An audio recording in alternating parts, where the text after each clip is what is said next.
I forgot a bunch of releases.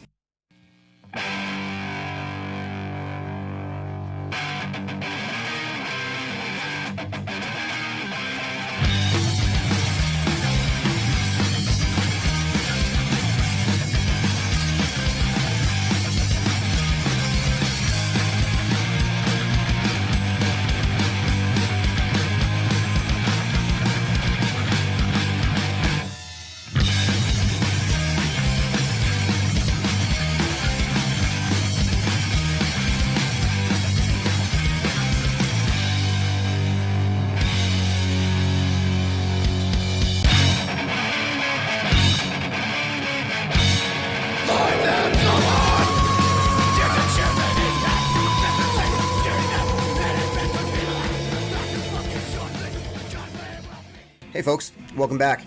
We're at Ground Zero Salem yet again. It's great. I have a lot more free time on my hands, so I am going to be churning out content like crazy. I have a lot of time during the days where I'm just going to be sitting in my little lair here, doing laundry, jamming tunes. It's going to be fun. This is going to be a long one. I have, I don't even know how many CDs. I might divide it up into 2 updates. Who knows? Seems like people like the really long updates for whatever reason, so I got a lot of rambling to do. And hopefully somewhat accurate information to throw at you about all these mostly metal CDs that I purchased. Before I get into that, a couple of things, a little bit of house cleaning. First off, we're listening to RDP, Ratos de Porao from Brazil. This is their 4th full-length. On this one, they really started to lean into the crossover thing, away from straight-up hardcore. The one before this, it's getting there, but not quite. And then I feel like on the one after this, Brazil is like it's a speed fest. It's a face ripper.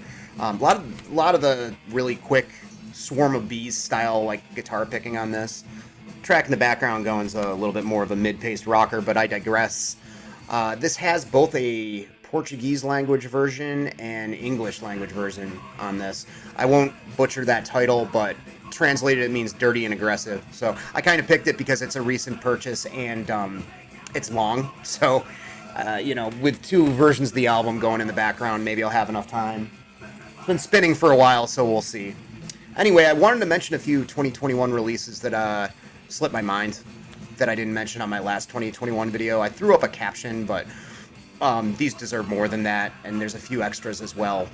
That's the thing with the best of the year stuff. There's always stuff that I forget and feel like an asshole about. First one I want to mention is the Ruin Thy Feeble Savior split. Thy Feeble Savior is Francisco from the Jamming Out All Badass channel from Texas, Ruins from California. Excellent split. Fairly raw, feral music on both sides. Ruin I really, really dig a lot. I've been into them since around the time they came back. They were around briefly in the 90s, and then the project kind of dissolved. Members went on to that power violence kind of sludge band Gasp, who I like a great deal as well. Ruin are doing something that so many bands are attempting, but few bands are really excelling in. This sort of like really disgusting, primal, abysmal, somewhat straightforward kind of death metal stuff where it's really about the emotions they're trying to convey and the atmosphere they're sort of creating and just sounding really, really decrepit and evil. It's like you can kind of tell when bands really mean it or when they don't, and Ruin definitely do. They capture it really, really well, just the depravity of that style of death metal. And then you have Thy Feeble Savior, who are just ugly U.S. black metal, like classic U.S. black metal, sort of in the vein of Profanatica and stuff like that. Kind of bestial, but not quite, too riffy and memorable to be considered bestial, in my opinion. But super ugly and gross, and I like everything TFS has put out so far. You got great cover art from Rock there, from Sadistic Execution. It's a beautiful release overall. No Plague Can Stop True Death. Crushing split from Ruin and Thy Feeble Savior. Alright. What else came out this year that I forgot? Well, I mentioned the Conjureth. Just the art, though, on that last update. This new Conjureth is a beast. Majestic Dissolve. I like the EPs or demos, whatever, that preceded it. But Wayne and Co. on this have really churned out something special.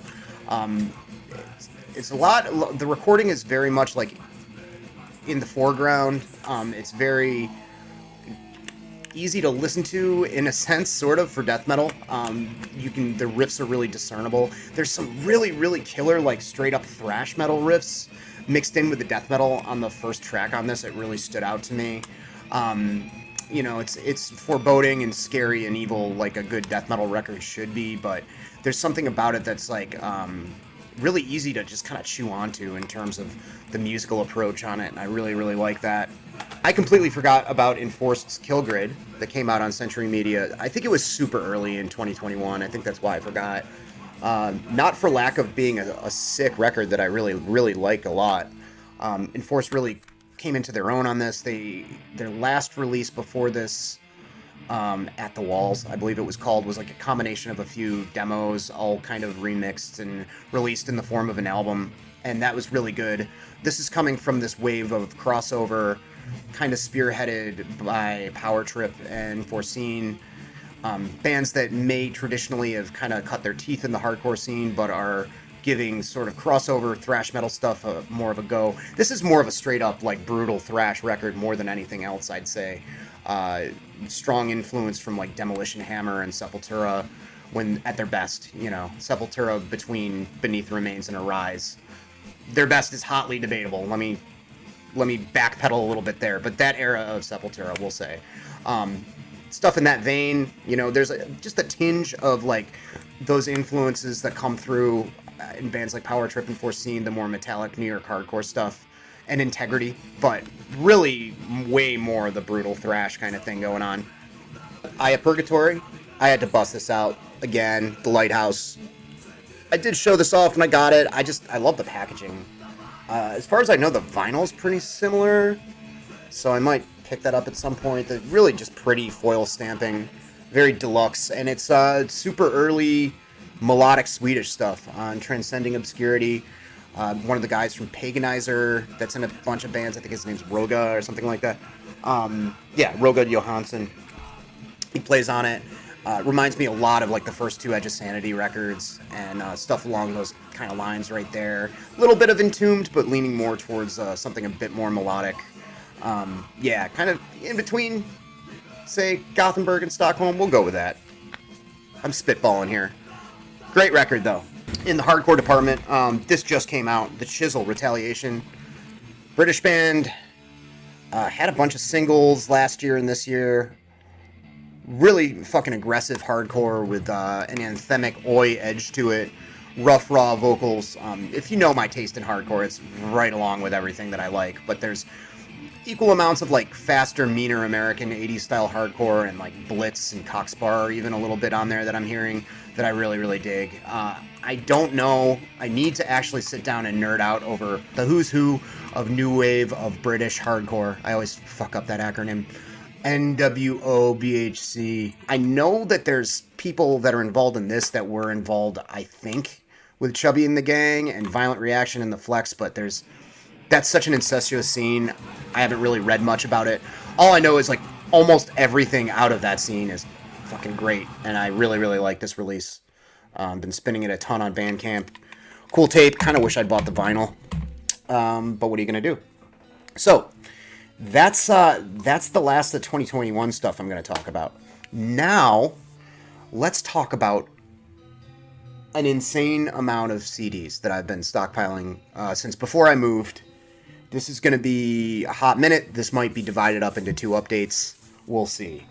Let's start with this pile and just go. Just spitball. Halloween. Detroit's heavy metal horror show. Don't meddle with evil. I think I probably came across this in a Snake Pit mag years ago, but my memory was refreshed by, I believe, Chromie D talking about this.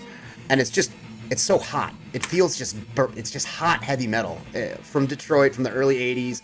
Real piercing, higher pitched vocals, just over the top, really fun heavy metal stuff. Great shit. I'll probably reach for this as opposed to Halloween 9 times out of 10. Except for Walls. That's an indisputably great record. Ratos de Porao, Brazil. The one that comes after the album we're listening to. This is so tight and fast and thrashy. It's just overwhelmingly good. Great kind of gruff vocals from Gordo there. This was reissued on Voice something or other. Came out in the late 80s. Yeah, if you like, I'd say if you're like into metal and you like Sepultura's more like straightforward moments, you can definitely hear the RDP influence. They were buddies. I think Max was wearing an RDP shirt and I think in the liner notes for Arise. My memory's failing me right now. That tiny detail, I can't remember it. Anyways, yeah, great record there. Then, I got into Hexx from the Bay Area a bunch the past couple of years, 2 or 3 years, but I got into their later period stuff from the late 80s that was way more like really aggressive thrash, like almost in the vein of Sadis or Demolition Hammer, that brutal thrash kind of stuff. Morbid Reality, Watery Graves, and there's another EP that's slipping my mind. Escape to Sanity, I believe is the name of it. Well, that was their second era where they lost their main vocalist and their, I think, guitarist or bassist sang. They went down to a 4-piece. I knew that the earlier Hexx stuff was more straight-up heavy metal, maybe leaning a little bit more into speed metal territory or US power metal territory. And I've really been in the mood for that stuff lately, as I've been mentioning over and over again. So I picked up these reissues of the first 2 Hex records, No Escape and Under the Spell. They're pretty comparable. They're pretty similar. I'd say No Escape is a little bit more trad HM stuff. Under the Spell's leaning a little bit more towards something a little bit more heavy and technical, but still maintaining, I'd say, just a straight-up heavy metal kind of thing. Maybe headed towards speed metal slightly. But they're really great. Both really, really good. Their vocalist kills on this. He sounds awesome. It's such a big leap. Like, I did my nerding out on Metal Archives a week or 2 ago, trying to see what happened, but there was a gap. I think I'm trying to remember the chronology here, which one came first. I think it was Under the Spell was the second one. This came out in 85 or 86, and then they didn't do anything until like 88 or 89, and that's when they went through that transformation. And I'm just kind of fascinated by that, like what the creative process was, because it's a pretty marked like departure, you know. One other band that kind of did that was Lost Rocket. Like the super early Lost Rocket stuff is fairly traditional heavy metal, and then they got more and more thrash. But the thrash that they did was like closer to something like Anthrax or, kind of more of a typical Bay Area thing, somewhere along those lines. A lot more accessible than Morbid Reality, which is almost death metal. So cool, great albums, both of these. If you like straight up heavy metal, you can't go wrong with Hexx. Throw a little punk at you real quick. This I needed to repurchase. This is the reissue of Technocracy by C.O.C. That is really noisy in the background. Sorry about that, if you're hearing it. It's just one of those fucking around kind of tracks. Technocracy, I have this on vinyl. I have the original pressing on vinyl, which is just the EP. The EP has not Mike Dean singing, the guy who sang for a band called the Ugly Americans, who are local to this area, Raleigh hardcore band. A lot of people don't like his vocals for one reason or another. I think they're fine. I think he's listed as Reverend Bob something on this. Vocals are fine. They're kind of flat. But there's a demo after this with some of the same songs, rounding this out to almost album length, that are great. There's Mike Dean singing, super tight crossover thrash that C.O.C is known for. Great release. Then I got the Nausea Punk Terrorist Anthology Volume 1, legendary New York crust band. This is their full-length Extinction and the 7 inches surrounding it. One of the first bands to do this sort of like Amoebics meets Discharge kind of crust style, dual male and female vocals. Al, the vocalist, was in Misery, which was another pioneering American crust band from Minneapolis. Super influential.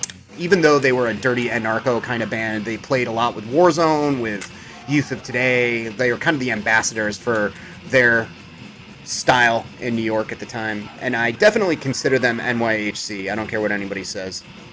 Great band. Love Nausea. And it looks like, I think on social media, on Facebook, somebody's talking about Nausea stuff is getting reissued. I'll definitely be looking forward to that. Okay. Let's go ahead and get into this. Some of these I'm going to go kind of fast with. A lot of it's, like, pretty familiar territory for a lot of people. I don't need to explain to you, for instance, like, what Dawkins sounds like. Personally, you know, I liked the Dream Warrior song as a kid. A lot of their stuff I avoided. I think I was reawakened to Dawkins because a lot of people are kind of going down the same journey, the same path I'm going down with getting into more trad HM, giving stuff like Rat and Dawkins another listen. Also, the wrestling show for the new NWA show has Into the Fire as the intro song, and that's a jam. But this is one of those cheapo original album series kind of collections that has all their early stuff on it. Got yourself Breaking the Chains, Tooth and Nail, Under Lock and Key, Back for the Attack, and Beast from the East all together. What else we got there? I got some reissues, I don't know if they're official or not, probably not, of collections of some classic Bay Area stuff here. We got the Legacy demos, which are real fun. This is with Steve Zetro Souza, later of Exodus on vocals, and some really, really early stuff with, I think there's a guy even before Souza on this. Some stuff a really old demo where none of the songs made it onto the first album, The Legacy. So that's cool to hear. You know, rough recording, of course, but that's never held me back before. And then the Exodus demos, which I've been wanting these for a while. It's just like a cool historical document of really early Exodus stuff. There's stuff that also ended up on Bonded by Blood, but there's some really early stuff that's, again, like more straight up heavy metal on it. And yeah, some of the stuff is pretty rough sounding on this, but it's really cool to hear.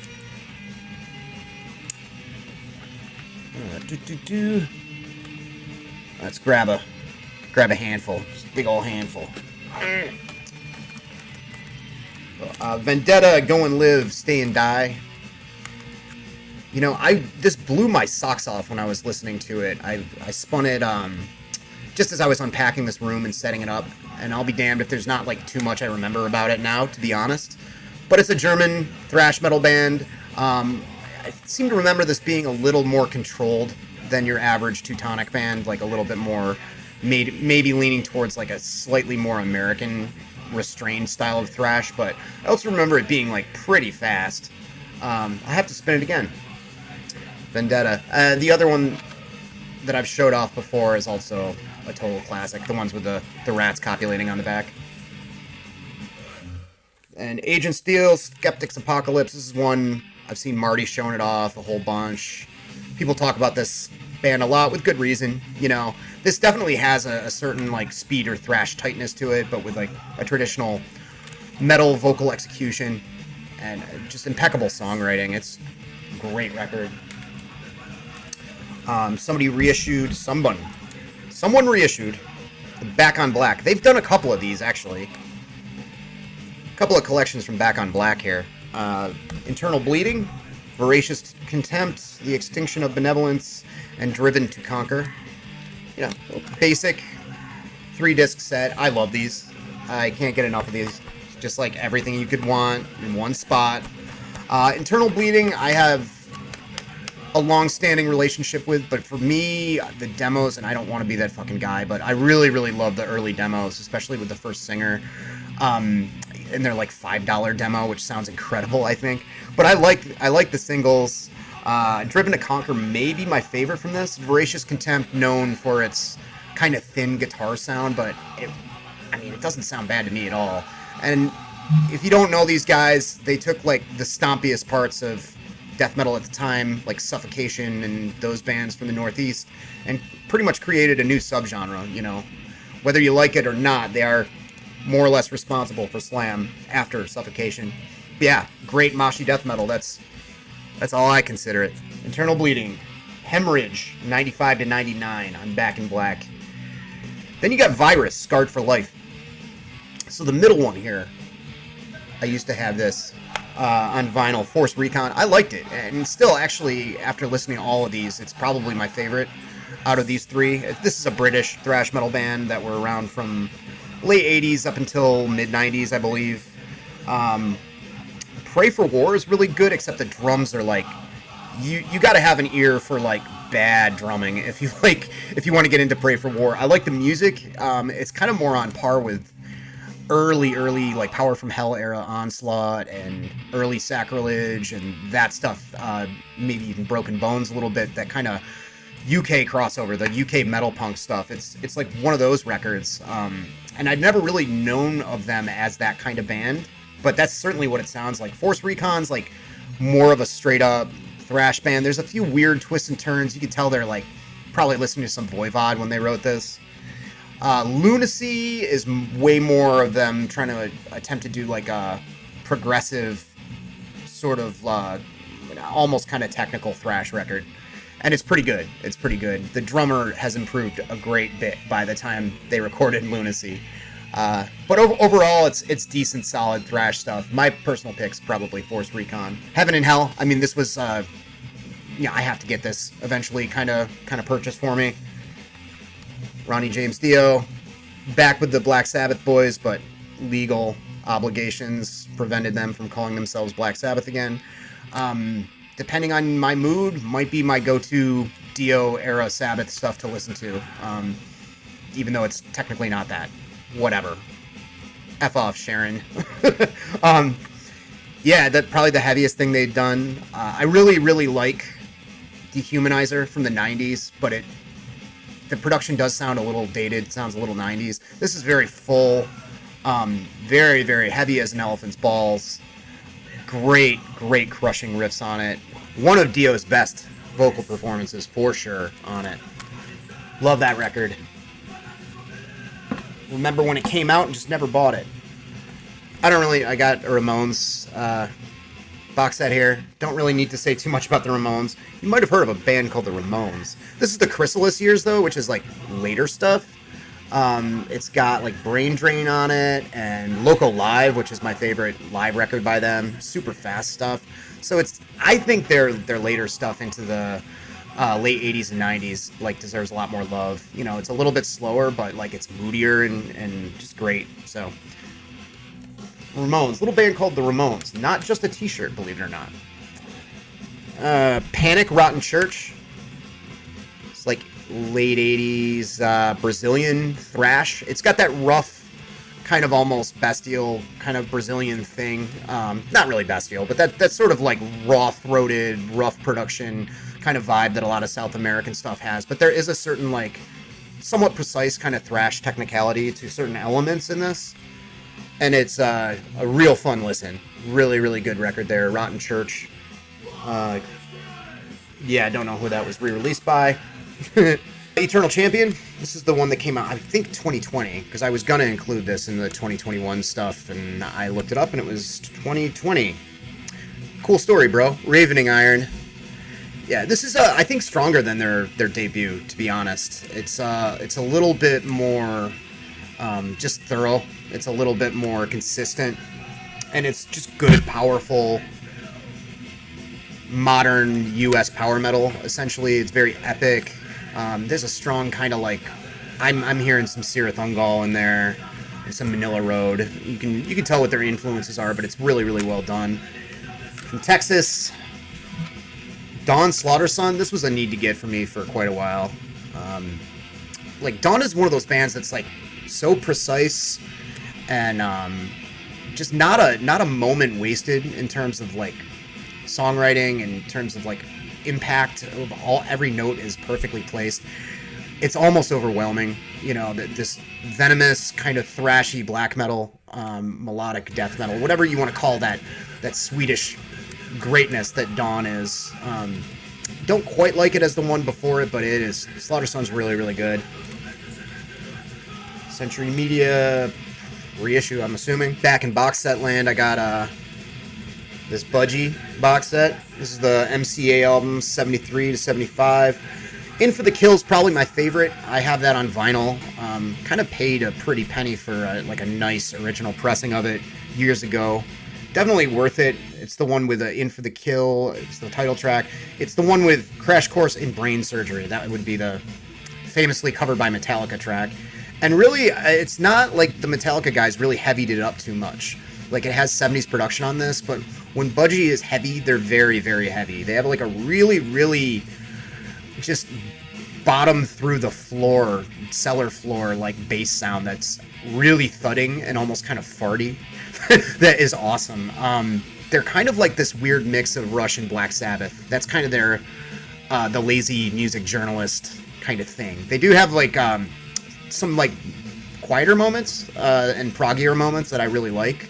But when they bust out the riffs, I mean, for the time, like, I think they started in the late 60s, you know? The earliest record on here is from 73, and they're already pretty rockin'. So, yeah, classic Welsh proto-heavy metal stuff. As I mentioned, got some Omen stuff. I think Battle Cry might be my favorite. Just maybe because it's the most D&D one, you know? I have a big soft spot for imperfect kind of fantasy art. This is also the most raw, and it feels like one of the faster records that they have. But I mean, all their first three are very, very, very solid, and then that fourth one, well, it has its moments. But yeah, Battle Cry and The Curse. I have Warning of Danger over there as well on tape. All right. Let's talk about some brutal stuff. We already talked about Internal Bleeding. Let's round out our late 90s brutality with some Skinless and some Fleshgrind. Gut-pumping hits and progression towards evil. I loved this when it came out. I saw this band many times. A couple times at the Middle East, a couple times at the Worcester Palladium. It was just a fun band. I mean, I get the juvenile gross thing, whatever. They were one of those bands, they played a lot. They hailed from Glens Falls, New York. Played in the Albany area, played in Troy a lot with a lot of like kind of more metallic hardcore bands. Wrote really moshy stuff, you know, a lot of kids loved like kickboxing to them and everything. That whole kind of era of like death metal influencing hardcore, bands like the Red Chord coming out. With respect to brevity, all their songs were like short and punchy and a lot of fun. This dude wearing an Eternal Suffering shirt here, classic Massachusetts death metal there. Members went on to be in Conjureth. And this is their demos, you know. The demo from 94, you can tell they're still sort of finding their way and kind of experimenting with kind of different sounds than what they went on to do. Like, there's a little bit more, like, classic death metal on that. But, yeah, that's cool. Fleshgrind. I need to spin this again. I only gave it the one spin. Seemed to me to have a lot of like that really, really guttural brutality to it, but also be considerably faster overall and like less moshy than a lot of the kind of brutal bands. But that was what I vaguely remember from like a month and a half ago. So I'll have to listen to that. I also have their debut on tape. Haven't even cracked it open yet. I got some catching up to do. My listening pile. Contagion, classic Chicago stuff. All demos from this Chicago death metal band.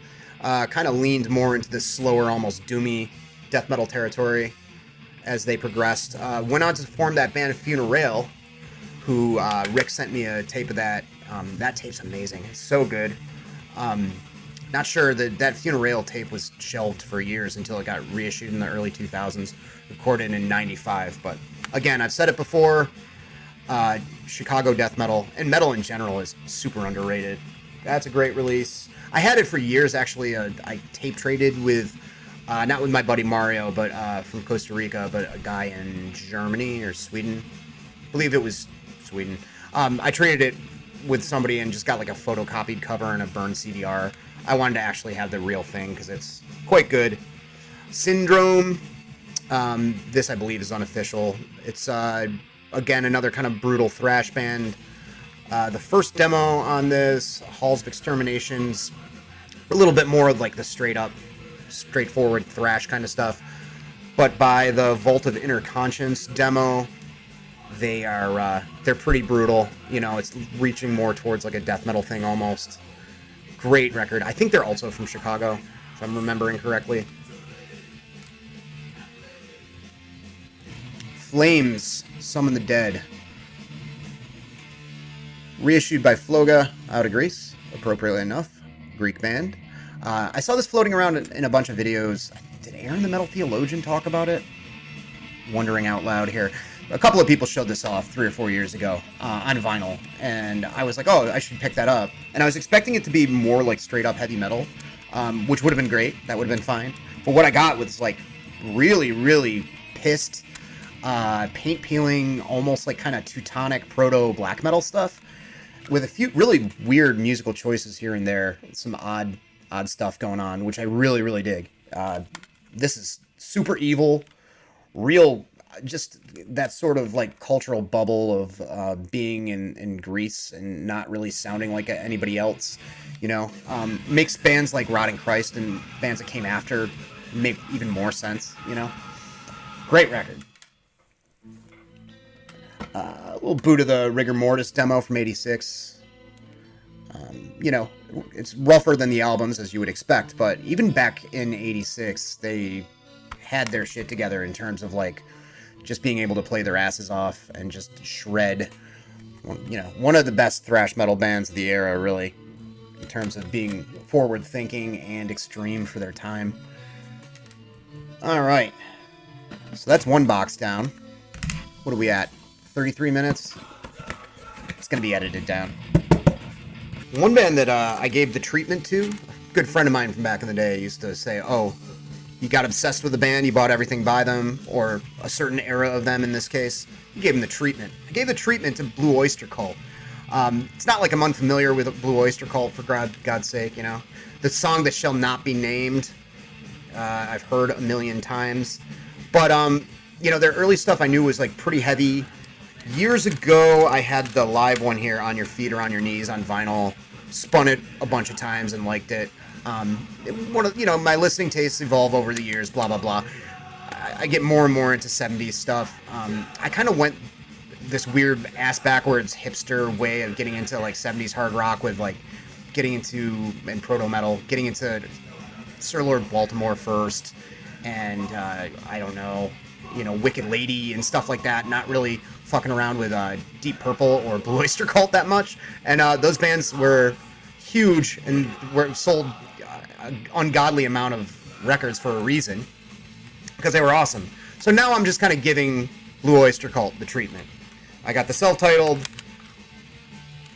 I got Secret Treaties, which is probably my favorite, Tyranny and Mutation, and the aforementioned live record. All great, all super cheap, you know.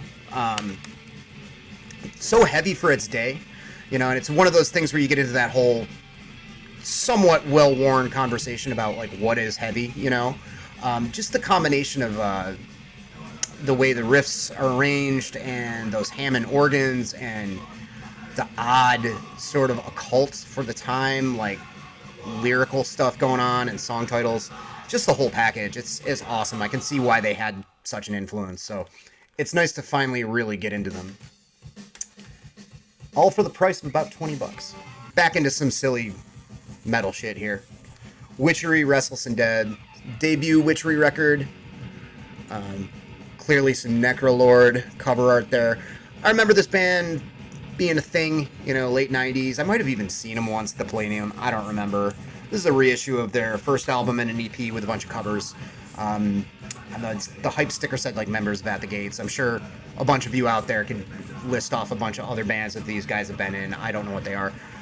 It's okay. You know, I remember it being better than it's sounding to me now, but it's not terrible. It has a distinctly, not modern anymore, but a production sound belonging to the late 90s, early 2000s, which isn't my favorite. They're obviously going for, like, what they considered a old school, you know, 80s thrash, evil metal, maybe slightly kind of Teutonic sort of thing. But there's something distinctly kind of Stockholm melodeath about it, which it depends on what particular artist I'm listening to, whether or not I dig that. But it's not bad. It's catchy. If I can pull this out and make a good segue, In a similar vein to Witchery, but to me, holding up a bit better is God Dethroned, or the early God Dethroned stuff. The second and third records, their first album, The Christ Hunt, was more or less like a straightforward... they're from the Netherlands, but kind of a Nordic death metal sort of sound. But the Grand Grimoire and Bloody Blasphemy, their second and third ones, respectively, are both really, really good, really strong, somewhat melodic, really harsh, kind of black death metal stuff, very catchy. The production is, again, sort of that era, but I dig it. And I remember these folks being really, really good live. I think that was the era, like, in the late 90s and early 2000s where a lot of people were like, wow, there are bands that can appeal to death metal and black metal fans, because there was, you know, schism at that point in time. Another band that kind of fell in that, but were way more raw and way grosser and more stripped down and more leaning towards like a Venom sort of thing. This is the first Gehennah. Lots of bands called Gehennah. Most of them I like. Hard rocker. There's also like King of the Sidewalk came after this, and I think they just came out with a new one like last year or this year. But yeah, just real silly Venom worshipping. The vocal department on this is way more like closer to a black metal rasp, but they've got that sort of, you know, bass guitar being played as a regular guitar Motorhead sort of thing. Venom had that too. Some good riffs. It sounds like it's fallen off the rails, like the whole thing. I don't have any doubt in my mind that they were probably intoxicated when they recorded most of this. Reissued on Critical Mass Recordings.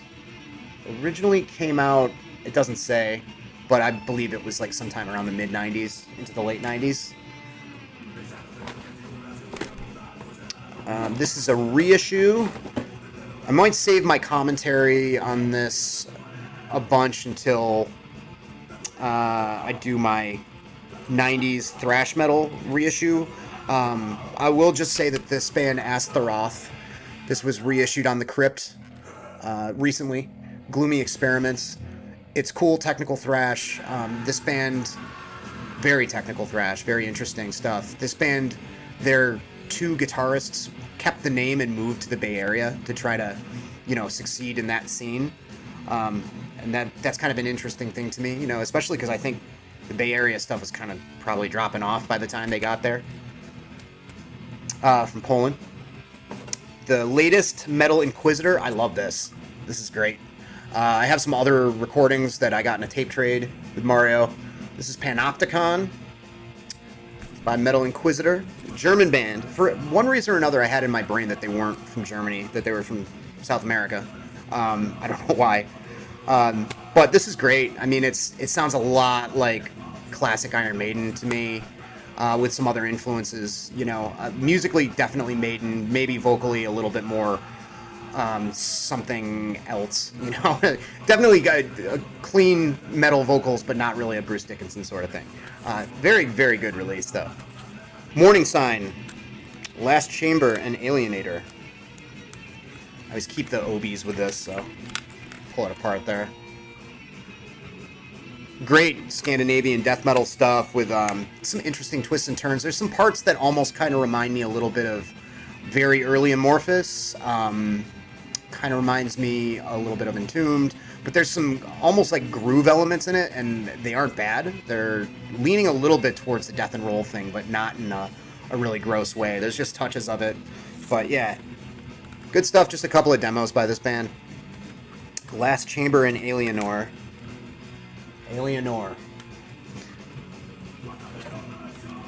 Maelstrom, Chicago Meltdown, 83 to 89.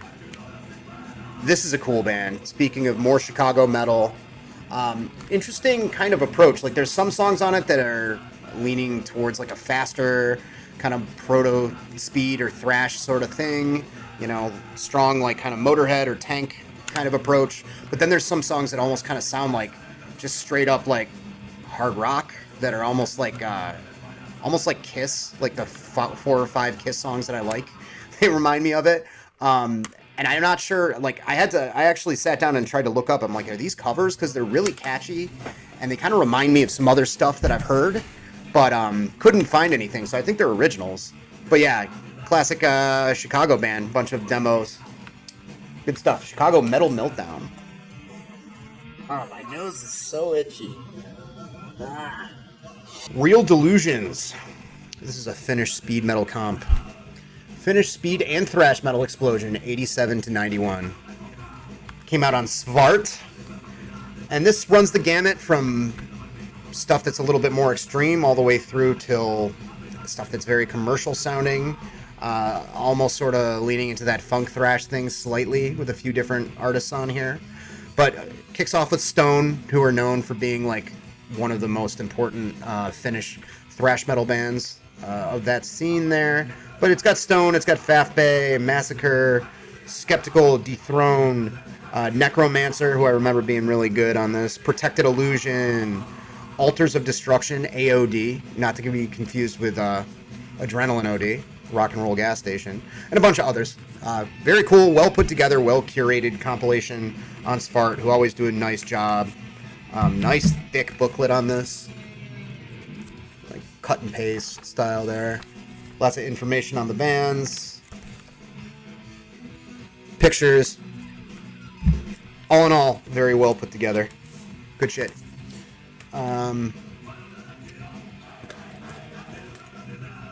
Hobbs Angel of Death. I needed this. I have a demos compilation by Hobbs Angel of Death, but killer thrash metal from down under, from Australia, from the 80s. I'd say if you dig Slaughter from Canada, who I'll mention in a minute, and early Slayer like Show No Mercy, it's like somewhere in the middle there. It's really, really good, just straightforward, evil thrash metal stuff. Look at that guy.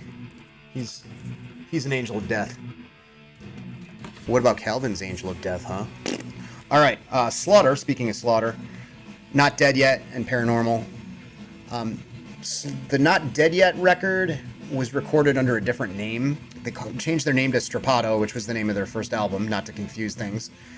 And it was a little bit more in a slightly tamed down, a little bit more technical direction than the complete evil fury that is the Strapato record.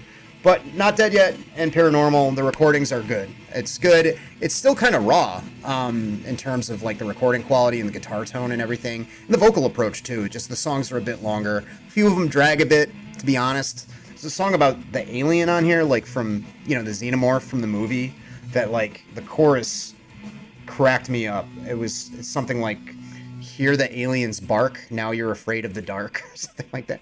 Couldn't really hang with that jam, but there's some pretty good stuff on this. Strapato, of course, is the gold standard for everything that's great in the world. Demos collection for Master's Hammer.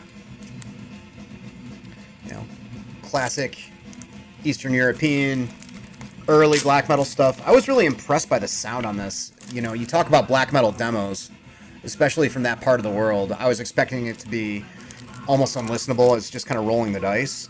But the Jilemnesti Occultia, the Jilemneki Occultica, whatever, demo on this demo version of the album sounds really good. Sounds really, really good. The mass demo is pretty good sounding too. It's nice to hear them. They're known for bringing in a lot of like this cool atmosphere with multiple instrumentation and like these kettle drums and stuff, and that's somewhat present on this in like more of an embryonic sort of form, a little bit more stripped down. You can hear more of the riffs and the guitars, which is cool to hear. Assassin, Upcoming Terror, 2-on-1. It's got Interstellar Experience on there as well. Great German thrash metal stuff. This is from, let's see, Upcoming Terror came out in 87. Interstellar Experience, I think, came out in 89. If you like Teutonic stuff and you haven't checked out Assassin yet, I recommend you do so. At least Upcoming Terror. I feel like Interstellar is a little bit more of a divisive record. Upcoming Terror is just blitzing, fucking completely face-ripping, awesome thrash stuff. Relentless, warlike, just great. The cover art captures the vibe of it perfectly. Real fast, technical, almost kind of German thrash stuff. Interstellar Experience, they've been listening to Anthrax. They've been listening to Anthrax and SOD. They're going for like a goofier, almost crossover kind of thing. I'm getting the sense of like some multicolored jam shorts being worn. That's okay. I'm down for that stuff if I'm in the mood. I actually had the Assassin LP around the same time I had the Virus LP, and I flipped them both back when I was younger, and got rid of stuff that wasn't essential to my collection. But I enjoy it. I think I like the guitar tone too on Interstellar Experience. The guy's definitely like trying to do something Scott Ian-y with his guitar sound. Got a couple of releases by Ton. Ton is a brutal death metal band from Ohio. I actually got both of the demos on this from Marty a year or two ago, and I liked them so much it was in the back of my head to buy this CD compiling both of them. One thing to note about Ton is like they're cool, like groovy, kind of mid-paced, brutal death metal stuff. That went on to get a lot more technical and like blasty and heavy. Like by the time this record came out, The Plague. This one's a little bit more like mid-paced and straightforward and heavy. But great socio-political lyrics, which is something you don't see much in death metal, especially in this kind of death metal. The only thing close to that I can think of that lyrics about like actual stuff going on in the world is maybe Rotrevor. But yeah, great heavy shit regardless of lyrical content.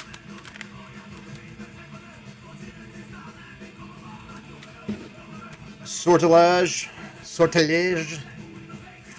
from France, en français. Awesome French language, classic heavy metal. Super catchy. I love hearing this style of music with that language in particular. It just rolls off the tongue so well. Great stuff. It's their original mini LP with some live tracks that I can take or leave. But the original mini LP is awesome.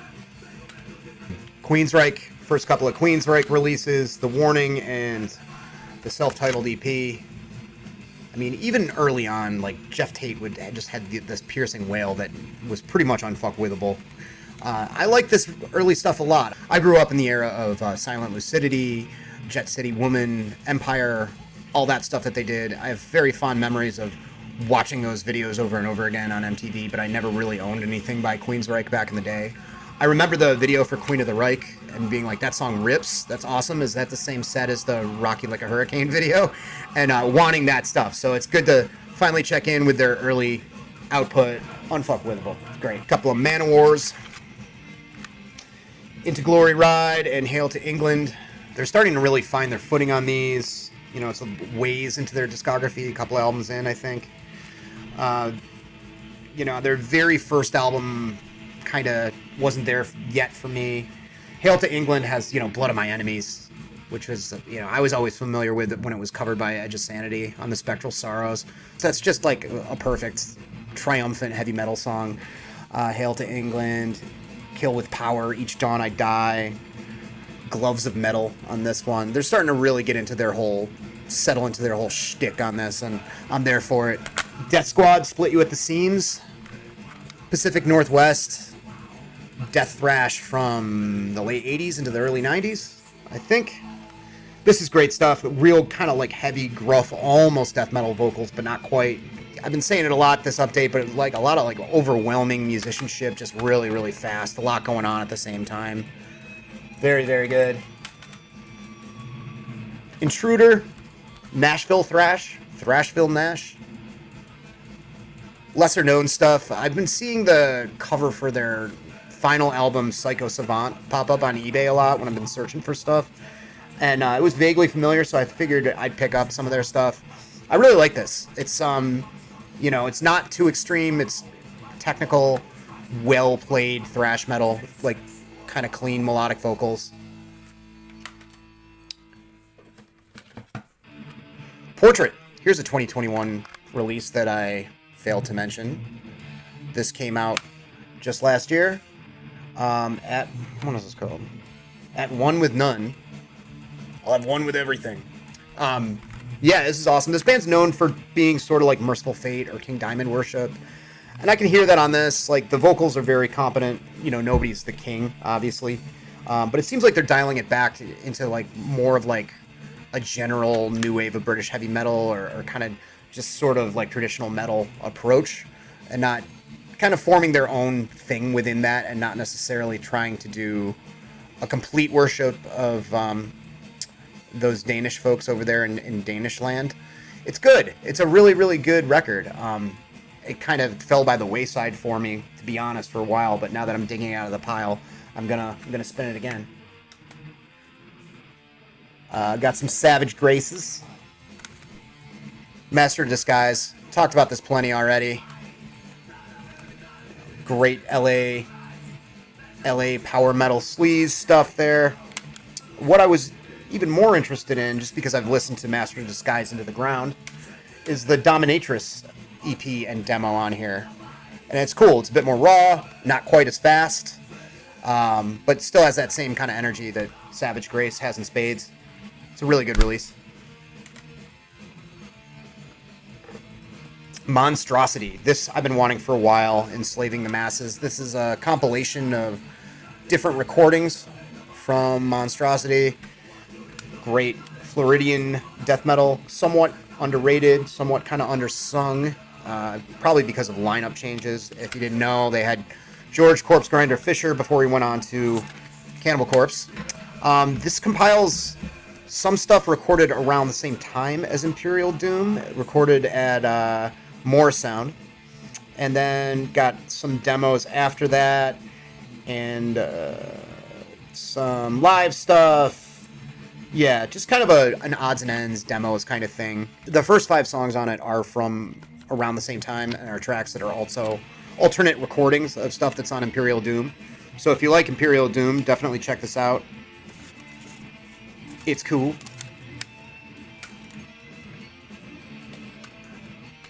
Heathen, Victims of Deception. I've been wanting this for a while.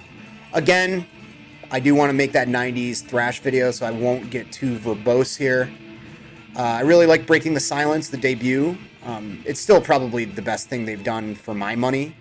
But Victims of Deception doesn't get talked about a lot. It's from 90. A lot more technical. You can tell they've been listening to a fair amount of Injustice for All on it. I'll just leave it at that. It's good.